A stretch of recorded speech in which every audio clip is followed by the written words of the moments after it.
Жақсы достар, 14-ші сұраққа келдік. Берілген елдердің ішінде тәуелсіздігін ең соңғы алған мемлекетті көрсетіңіз.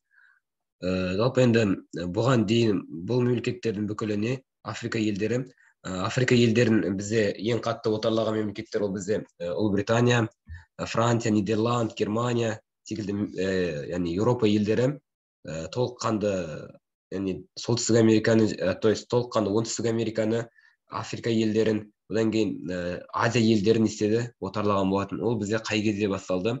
Ұлы географиялық ашу кезінде басталған болатын.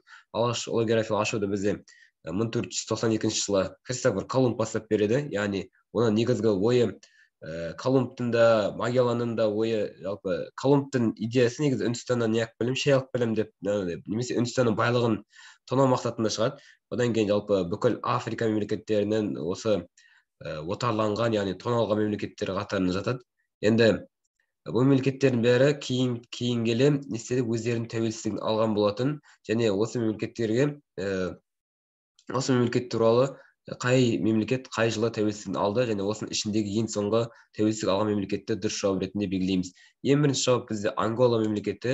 Енді Анголаны интернеттен қарайтын болсаңыз, тәуелсіздік алған күні 1975 жылы 11 қарашада, яғни Португалиядан өзінің тәуелсіздігін алған екен. Яғни 1975 деп қояйық.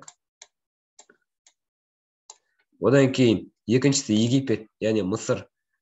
Мысыр бізде 1922 жылы Британия, яғни ағылшындардан өзінің тәуелсіздігін алған, яғни 28 ақпан күні.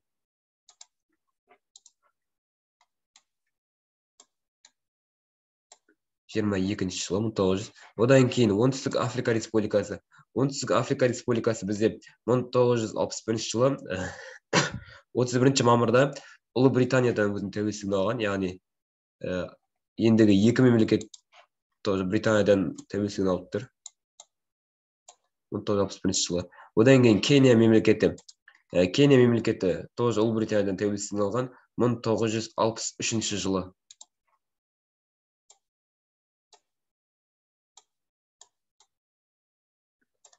Одан кейін соңғы жауап бізде Оңтүстік Судан. Оңтүстік Судан бізде 2011 жылы Судан мемлекетінен, яғни саяси картаны қарайтын болсаңыздар, Оңтүстік Судан дейтін мемлекет бар, және Судан деген мемлекет бар. Яғни Суданнан бізде 2011 жылы өзінің тәуелсіздігін алған екен. Бұл уже 2011, қалғандардың бәрі 1900 жылдары, 1975, 1922. Демек бізде дұрыс жауап болады Оңтүстік Судан.